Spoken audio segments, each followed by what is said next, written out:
तरह आपको बताऊं 2023 का जो असेंबली इलेक्शन हुआ, प्रेडिक्शंस क्या थे, लोग क्या कह रहे थे।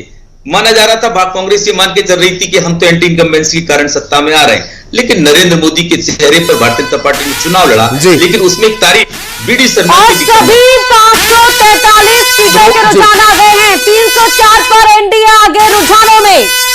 तो जैसा कि हमने आपको बताया था, लगातार जो काउंटिंग चल रही है, अब सभी 543 सीटों की अगर बात कर ली जाए, एक सीट हालांकि उसमें पहले ही बीजेपी के खाते में जा चुकी है। सभी 543 में से 543 के रुझान के लिहाज से देखा जाए, वो अब आपकी स्क्रीन पर है। सभी 543 सीटें, जिसमें इंडिया गठबंधन 217 सीटों पर आगे नजर आता है, जबकि 360 सीटें हैं, वहां पर एनडीए 304 सीटें, जहां पर एनडीए आगे नजर आ रहा है। ये रुझान है और अभी इनमें और तब्दीलियां होंगी। कुछ रुझान ऐसे हैं जो कांस्टेंट बने हुए हैं, कुछ रुझान ऐसे हैं जो बहुत तेजी से बदल रहे हैं। इन सभी पर लगातार नजर बनी हुई है। इस सब के बीच बड़ा रिजल्ट अपडेट, बदलाव की आपने बात करी, बदलाव यहां पर हो गया। 302 पर अब एनडीए आगे है और 219 पर इंडिया गठबंधन आगे है। हमारे बोलते बोलते हम आपको अपडेट कर रहे हैं ब्रेकिंग के बारे में, और ब्रेकिंग बदल जा रही है। इसीलिए हम कह रहे हैं कि पहले रुझान से लेकर आखिरी नतीजे तक सबसे तेज और सटीक जानकारी आपको मिलेगी सिर्फ और सिर्फ न्यूज 18 नेटवर्क पर। विश्लेषण करने के तमाम मेहमान हमारे साथ जुड़े हुए हैं। ज्ञानेश जी जुड़ रहे हैं नोएडा स्टूडियो से हमारे साथ ही। ज्ञानेश जी, क्या लग रहा है आपको पल पल बदलती इस तस्वीर को देखकर?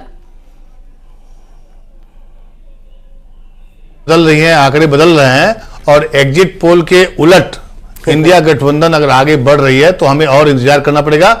रिजल्ट चौंकाने वाले आ रहे हैं। जैसे मध्य प्रदेश में मैंने देखा 29 की 29 सीटों पर अगर बीजेपी आगे बढ़ रही है तो यह भी चौंकाने वाली बात है, क्योंकि इंडिया गठबंधन अगर बाकी देश में मजबूत है तो मध्य प्रदेश में उसकी स्थिति ऐसी कमजोर क्यों, यह भी चौंकाने वाली बात है। लेकिन सबसे बड़ी बात क्या है कि इंडिया गठबंधन को जितना कम आंका गया था, चाहे एग्जिट पोल के जरिए चाहे बाकी जरिए, उसमें यह बदलाव देखने को जो मिल रहा है, ये मुझे लगता है कि अभी 1 बजते बजते या 2 बजते बजते चीजें और बदलेंगी और आंकड़े और बढ़ेंगे, और किसी के घटेंगे। किसके घटेंगे?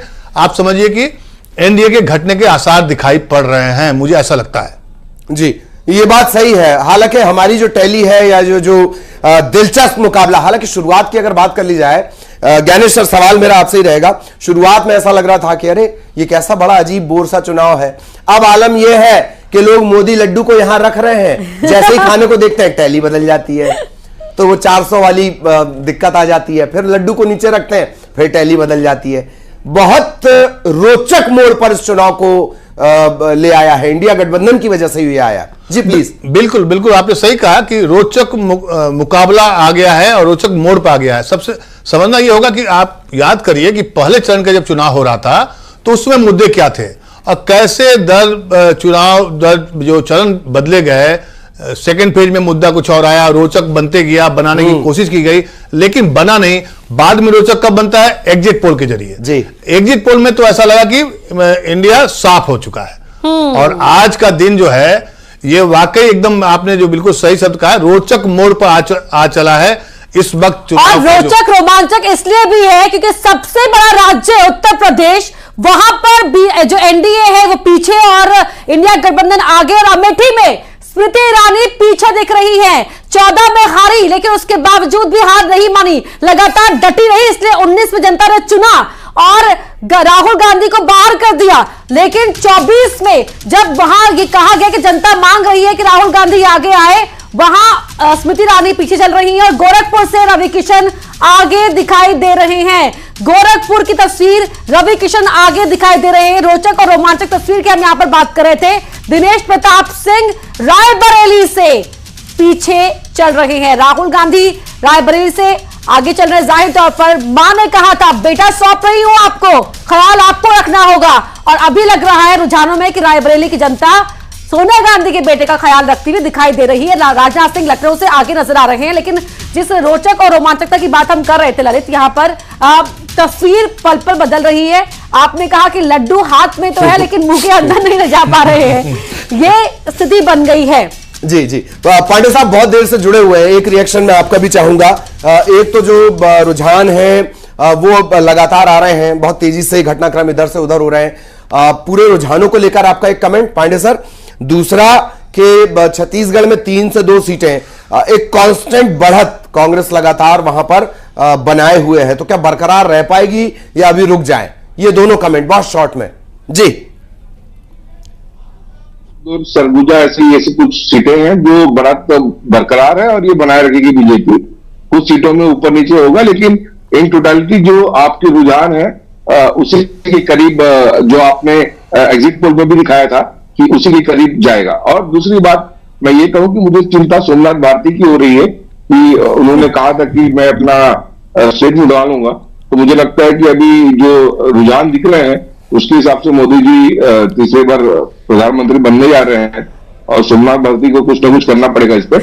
और 2 बजे तक ये जो स्थितियां हैं बहुत स्पष्ट हो जाएंगी, क्योंकि हम देख रहे हैं कि आप ब्रेकिंग बता रहे हैं और बताते बताते ही नतीजे ऊपर नीचे हो रहे हैं।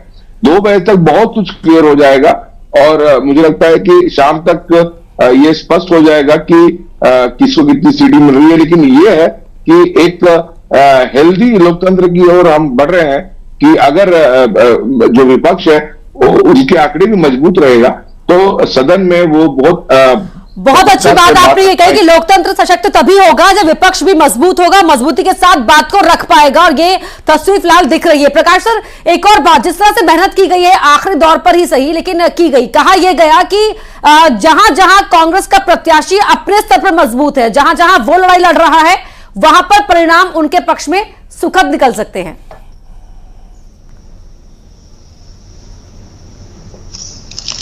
ये जो कांग्रेस की सीटें दिख रही हैं वहां कांग्रेस का एक जो वोट बैंक है वो थोड़ा सा ही 10% फायदा कर रहा है, लेकिन ये प्रत्याशियों की ही जीत है। कांग्रेस की संगठन में कोई दम नहीं है और ना कांग्रेस की डिसीजन मेकिंग में। प्रत्याशी अपने दम पे चुनाव निकाल रहे हैं, प्रत्याशियों का ये क्रेडिट है जो कि ये आंकड़े दिख रहे हैं। अब ये देखने वाली बात है कि पार्टी से उनको कितना सहयोग मिला, ये तो उनका आंतरिक फैसला है। लेकिन ये है कि मैं कल भी एक चैनल पे कहा था कि इस देश में अब फ्यूचर ऐसा होगा कि क्षेत्रीय दल धीरे धीरे खत्म हो जाएंगे। अब 2 ही पार्टी में लोग विश्वास करेंगे, बीजेपी और कांग्रेस, और एंड में यही होने वाला है। जी, बहुत सारे लोगों को आप डरा रहे हैं, मतलब ड्यूल पार्टी सिस्टम का जिसका आप जिक्र कर रहे हैं, दरअसल अंदर खाने में कहीं कहीं ये बातें चल रही हैं। आजकल तो लोग फिल्में भी अमेरिकन देखने लगे हैं। खैर, आएंगे श्रीवास्तव साहब, किन सीटों पर ज्यादा उम्मीदें, अगर आंकड़ों के हिसाब से देखें कितनी उम्मीदें छत्तीसगढ़ से आपको? जी जी, निश्चित तौर पे ललित जी, आपको एक चीज बता दूं कि लगातार जिस प्रकार से एग्जिट पोल आ रहे थे, हमने तो पहले ही कहा था कि हमारे को बहुत अच्छी उम्मीद है यहां पर। और छत्तीसगढ़ में जिस प्रकार से हमारी पार्टी ने कैंडिडेट दिए थे और जिस प्रकार से कार्यकर्ताओं में एक उत्साह आया था कैंडिडेट आने के बाद, निश्चित तौर पे आप देखिए हमारे लिए बहुत सुखद परिणाम आने वाला है। और मैं आपके चैनल पे जो डाटा चल रहा है, मैं लाइव जुड़ा हूं इलेक्शन कमीशन से, मैं देख रहा हूं कि लगातार 301 आपके यहां दिखा रहा है, उस पर 290 टाइप का हो गया है और हमारी इधर से 10 सीट बढ़ गई है और अदर्स भी 31 हो गई है। तो लगातार एक सोचने का विषय यह है कि जिस प्रकार से इस चुनाव ने जनता ने सबक सिखाने का काम किया है, और जो भी जिन्होंने भी ज्यादा बड़ी बड़ी बातें की थी 400 पार, और जिस प्रकार से विपक्ष को कम आंकने का काम उन्होंने किया था, ये सारे सवालों का जवाब जनता स्वतः ही देने जा रही है। और मैंने पहले ही कहा कि ये चुनाव जनता ने लड़ा था, कि जिस प्रकार जनता ने चुनाव लड़ा था, देश में गठबंधन को फायदा भले ही दिख रहा हो, छत्तीसगढ़ में अमित श्रीवास्तव जी आपके पार्टी के कार्यकर्ताओं की मेहनत का फायदा नजर आ रहा है, लेकिन मध्य प्रदेश में तो बीजेपी की बल्ले बल्ले रुझानों में सभी के सभी 29 सीटों पर दिखाई दे रही है। मिलन भार्गव जी, है कि जिस प्रकार के अभी रुझान दिख रहे हैं, उन रुझानों में कांग्रेस पार्टी के हमारे मित्र जिस प्रकार से ईवीएम को मानते हुए दिख रहे हैं। अभी आप देखिएगा दोपहर के 2 बजे के बाद यही ईवीएम को बेईमान कहते दिखेंगे और रोते हुए दिखेंगे। देखिए, कांग्रेस पार्टी का शगल रहा है, जहां जहां जीतेंगे वहां ईवीएम का रोना नहीं हो, जैसे ही हारेंगे तो ईवीएम और संवैधानिक संस्थाओं पर आरोप लगाकर ये कहीं ना कहीं प्रहार करते हैं और प्रलाप करते हैं। तो अभी श्रीवास्तव जी थोड़ा रुक जाइए, हम पूर्ण बहुमत के साथ सरकार बना रहे हैं, इसको भी स्वीकार करिए। और रही बात आंकड़ों की, देखिए जो लक्ष्य भारतीय जनता पार्टी ने तय